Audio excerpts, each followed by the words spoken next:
మీరు ఇంజనీరింగ్ చేశారా? జాబ్స్ కోసం సెర్చ్ చేస్తున్నారా? 3600 మందికి పైగా స్టూడెంట్స్ కి జాబ్స్ వచ్చేలా చేసిన code Gyan 100 days software course లో జాయిన్ అవ్వండి. మీ కెరియర్ ని బిల్డ్ చేసుకోండి. హాయ్ హలో నమస్తే, welcome back to our channel. ప్రస్తుతం మనతో పాటు స్టూడియోలో ఉన్నారు ఫ్యామిలీ కౌన్సిలర్ రజనీ రామ గారు. మేడంతో మాట్లాడతాం. నమస్తే మ్యామ్. నమస్తే నవీన.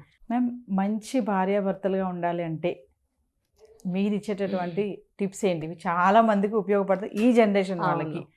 చాలా మంది ఏంటంటే మ్యారేజ్ అయిపోయింది, నేను మంచి భార్య అనుకుంటుంది, నేను మంచి భర్తని, అందరికంటే నేనే మంచి భర్త అనుకుంటాడు. అంటే అసలు మంచి భార్యాభర్తలుగా ఉండాలి అంటే ఉండాల్సినటువంటి క్వాలిటీస్ ఏంటంటారు? అసలు మంచి భార్యాభర్తగా ఉండాలని అనుకుంటే ముందు అసలు వాళ్ళు ఎలా ఉండాలి, ఏం చేస్తే మంచి భార్యాభర్తలు అవుతామనేది ముందుగా తెలుసుకోవాలి. ఇది ఇంతకుముందు కూడా మనం చెప్పుకున్నాం. పెళ్లి చేసుకునే ప్రతి జంట కూడా ముందుగా వైవాహిక జీవితం గురించి ఒక అవగాహనకి వచ్చిన తర్వాత పెళ్లి చేసుకోవాలంటే, పెళ్ళి అయిన తర్వాత రెగ్యులర్ లైఫ్లో రొటీన్లో ఎన్నో ఉంటాయి, ఎన్నో ఎన్నో ఎన్నో ఉంటాయి. అవి ప్లస్లు ఉంటాయి, మైనస్లు ఉంటాయి. ఇప్పుడు మీకు ఎంతసేపటికి ప్లస్లే తీసుకుంటే ఎలా? ఇప్పుడు ఒక వ్యక్తికి అనేకమైన అలవాట్లు ఉంటాయి, అవి కూడా యాక్సెప్ట్ చేయాలి కదా. లేదు అన్ని ప్లస్లే చూస్తూ పోతూ ఉంటే మ్యారేజ్ అయిన రెండో రోజు నుంచే మనకి గొడవలు వస్తాయి, అభిప్రాయ భేదాలు వస్తాయి. ఫస్ట్ ఇది ఇలా ఉండకూడదు, ఇది ఇలా చేయకూడదు అని ఒకళ్ళు చెప్పుకున్నారనుకోండి, అమ్మాయికి అబ్బాయి అయినా అబ్బాయికి అమ్మాయి అయినా సరే చెప్పుకోవటం వల్ల ఏమవుతుంది, ఒకసారి రెండు సార్లు మూడోసారి నుంచి కోపాలు వస్తాయి. దాంతో ఏమవుతుంది, ఎదిరించాలన్న కోరిక వస్తుంది. మరి నువ్వు చేయట్లేదా, నేను ఇలా చేశానంటున్నావు, నువ్వు అది చేయలేదా, నువ్వు అది సరి చేసుకోవచ్చు కదా, అంటే నేను భర్తను కదా, నువ్వు నాకు చెప్తావా అని అంటే మరి నువ్వు నాకు చెప్పచ్చా, ఇలా వచ్చేస్తాయి అన్నమాట. కాబట్టి ఇవన్నీ పెళ్ళయ్యాక వస్తాయి అని ఫిక్స్ అయిన తర్వాత ఇష్టమైతేనే పెళ్ళి చేసుకోండి అని నేను చెప్తా. పెళ్ళంటే అవన్నీ ఉంటాయి. ఇప్పుడు మన ముందే మన పేరెంట్స్ కూడా అప్పుడప్పుడు గొడవ పడుతూ ఉంటారు ఎప్పుడైనా. ఇప్పుడు అది పిల్లలు చూస్తూనే పెరుగుతారు, అది సహజమే కదా. మరి అలాగే మాకు వస్తాయి. కాబట్టి మేము కూడా సరిపెట్టుకోగలగాలి అని ఒక నిర్ణయానికి వచ్చిన తర్వాత పెళ్లి చేసుకోవాలి. అంటే నెగటివ్స్ కూడా ఉంటాయి. అబ్బాయి ఎర్రగా ఉంటే సరిపోయిందా, మంచి సూటు బూటు వేసుకుని బ్రహ్మాండంగా బాగున్నాడని చేసేసుకుంటాం.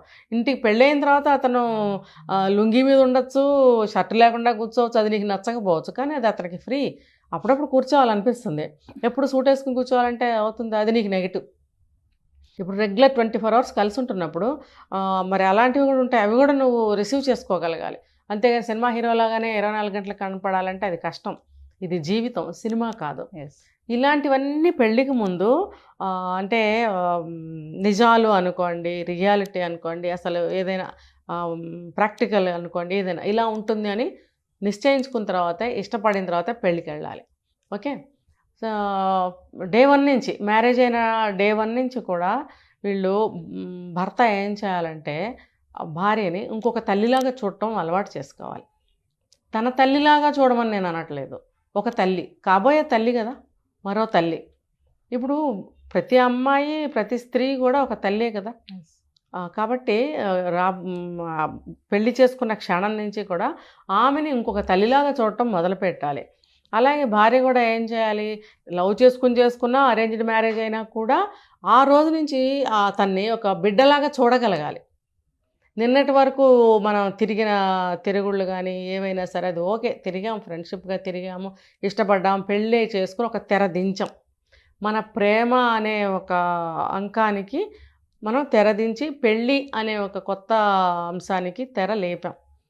కాబట్టి ఇవాళ నుంచి కొత్తగా మనం జీవితాన్ని మొదలు పెట్టాలి. ఆ మొదటి స్టెప్ ఏంటంటే భార్యకి భర్తని ఒక కొడుకులాగా, మొదటి బిడ్డలాగా చూడగలిగితే వాళ్ళ వైవాహిక జీవితం చివరి వరకు బాగుంటుంది. ఇది ఇంకా అలవాటు చేసుకుంటూ వెళ్ళిపోవాలి. ఈమెనే మరొక తల్లిలాగా చూడాలి. ఇవి కూడా కాబోయే తల్లి, ఒక మదర్లాగా చూడాలి. అంతేగా నిన్నటి వరకు మనతో పాటు జీన్స్ వేసుకుని బండెక్కి తిరిగిన అమ్మాయిలాగా చూడకూడదు. తిరిగింది, ఇష్టపడ్డాము, చేసుకున్నాక నువ్వు ఇలా ఉండాలి, భార్య ఏమో అలా ఉండాలి. అలా ఉన్నట్టయితే వీళ్ళకి వైవాహిక జీవితం బాగుంటుంది. తర్వాత ప్లస్లతో పాటు మైనస్లను కూడా సమానంగా రిసీవ్ చేసుకోగలగాలి. ఇప్పుడు ఆ అమ్మాయి అంటే వేరే ఇంటిలో పెరిగి ఎవరికో పుట్టి వేరే జిల్లా, వేరే స్టేటు, ఏదో లవ్ మ్యారేజ్లు కాబట్టి వాళ్ళ వాతావరణము, వాళ్ళ భాషలు, వాళ్ళ తిండి అలవాట్లు, వాళ్ళ ఇంట్లో ప్రతి ఒక్క అలవాటు వేరువేరుగా ఉంటాయి. అలాగే అబ్బాయివి కూడా ఉంటాయి. సో ఎక్కడి నుంచో ఎక్కడో పుట్టి ఎక్కడో పెరిగి నన్ను ఇష్టపడి నా దగ్గరకు వచ్చింది. మరి రేపు నా వంశానికి పిల్లల్ని ఇస్తుంది. తర్వాత మంచిగా టైంకి అంటే మంచిగా కాపురం చేసే అమ్మాయిల కోసం చెప్తున్నా. ఇప్పుడు ఈ రోజుల్లో అందరూ అలా లేరు. ఉండమని నా కోరిక. ఉంటే జీవితాలు బాగుంటాయి. ఇప్పుడు ఎంత లవ్ చేసుకున్నా, ఎంత బాయ్ ఫ్రెండ్స్తో తిరిగినా చివరికి డెస్టినేషన్ ఏంటి? సెటిల్మెంట్. సెటిల్మెంట్ ఎలా వస్తుంది? ఒక మ్యారేజ్తోనే కదా సెటిల్మెంట్ వస్తుంది, కంక్లూజన్ అనేది. మరి ఆ మ్యారేజ్ చేసుకున్న తర్వాత ఆ మ్యారీడ్ లైఫ్ని కాపాడుకోవాలి కదా. 3 రోజుల్లోనో 3 నిమిషాల్లోనో 3 సంవత్సరాల్లోనో విడాకులు తీసుకుంటున్నారు. ఎందుకు తీసుకుంటున్నారు? విడాకులు తీసుకోవాలి అని అనుకున్నప్పుడు పెళ్ళే చేసుకోకూడదు. పెళ్లి చేసుకున్నప్పుడు ఎలాగా జీవితాంతం కలిసి ఉండాలనే ఆలోచన చేసే వాళ్ళకి మాత్రమే నేను ఇప్పుడు చెప్తున్నాను. సో ఎక్కడి నుంచో వచ్చిన అమ్మాయి మన వంశానికి పిల్లల్ని ఇస్తుంది, మన కడుపుకి ఆకలికి కమ్మగా భోజనం వండి పెడుతుంది.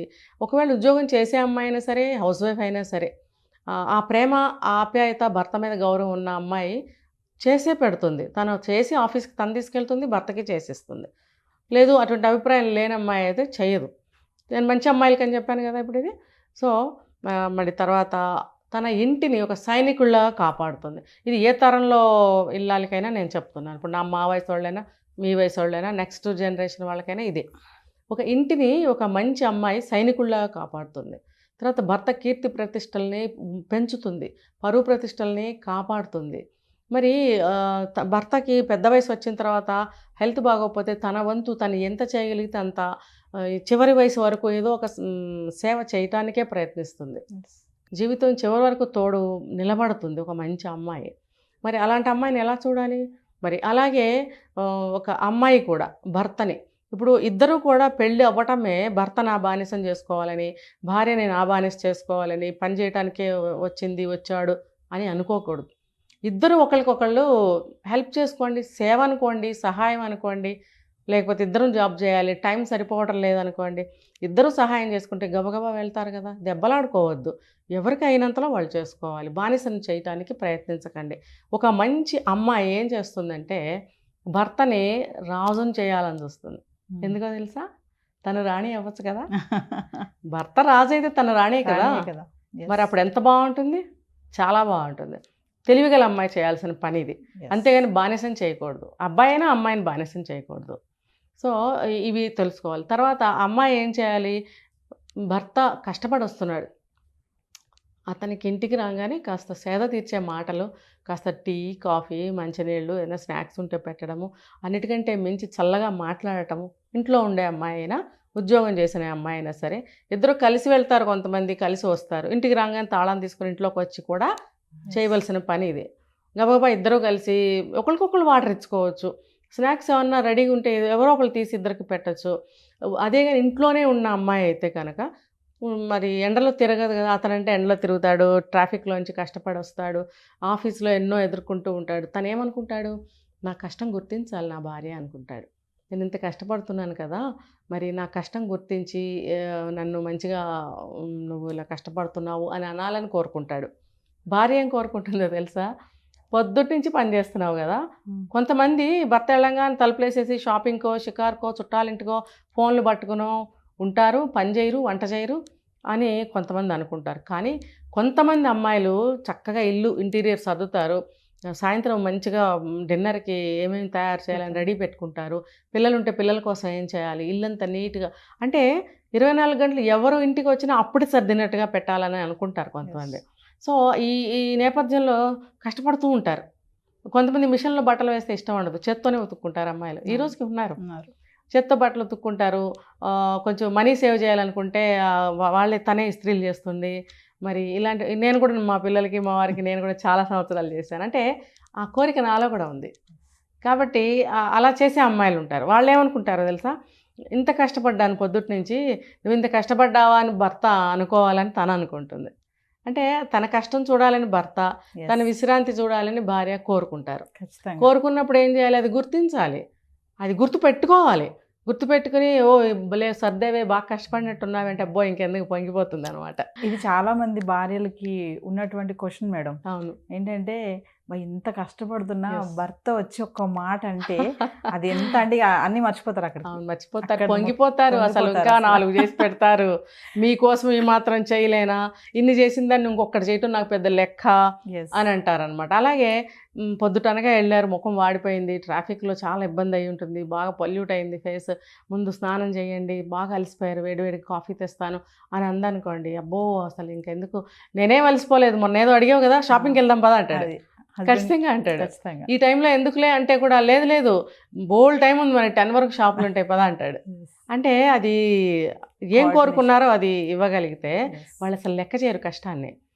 అలాగే ప్రతి విషయం అన్నమాట కోఆపరేట్ చేసుకుంటూ ఉండాలి. ఇంటి కోసమే కదా కష్టపడుతున్నారు, బానిసల్లాగా చూడాలని ఎప్పుడు అనుకోకూడదు, చిరాకు పడకూడదు.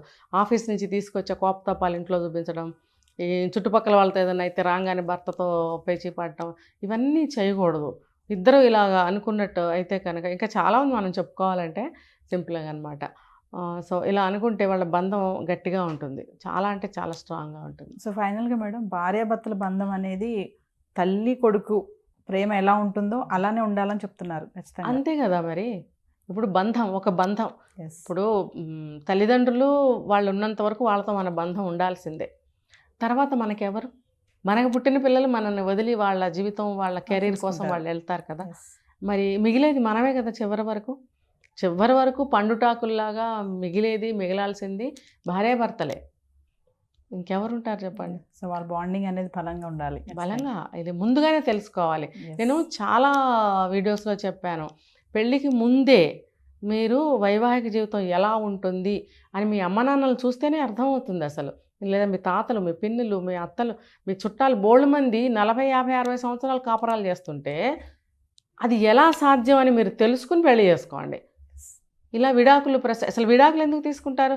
పెళ్ళి కావాలి కదా, భర్త కావాలి, కలిసి ఉండాలి, పెళ్లి జీవితానికి ఎంతో ఇంపార్టెంట్ అనే కదా ఎన్నో నగలు చీరలు కొనుక్కొని బాగా అట్టహాసంగా పెళ్లి చేసుకుంటారు. ఎందుకు? 3 రోజుల్లో విడాకులు తీసుకోవడానికి కాదు కదా. కాబట్టి నేను ఇచ్చే సలహా ఏంటంటే తెలుసుకోండి వైవాహిక జీవితం ఎలా ఉంటుంది. కష్టాలు ఉంటాయి, నష్టాలు ఉంటాయి, లాభ నష్టాలు ఉంటాయి, ఇష్టం లేనివి ఉంటాయి, అబ్బాయిలో ఎన్నో నెగిటివ్లు ఉంటాయి, అమ్మాయిలో ఎన్నో నెగిటివ్లు ఉంటాయి. అవన్నీ కూడా సిద్ధపడాలి. నెగిటివ్ ఉంటే నేను ఎందుకు చేసుకోవాలి, పెళ్ళైన తర్వాత గబుక్కునే యాక్సిడెంట్ అవుతుంది, లేకపోతే ఏదో దెబ్బ తగిలి ఒక ఏలు కట్ అయిపోతుంది, లేకపోతే ఏదైనా అనారోగ్యం చేసి హెయిర్ ఊడిపోతుంది. ఇవన్నీ ఊహించండి. 10 సంవత్సరాల తర్వాత భార్య భర్త అందంగా లేడని వదిలేస్తారా? అది తప్పు కదా. ఏది వచ్చినా సరే లైఫ్లో ఇలాంటివి వస్తాయి అని సిద్ధపడి ఇష్టమైతేనే న్యాచురల్గా ఉంటేనే మీరు పెళ్లి చేసుకోండి. Thank you ma'am.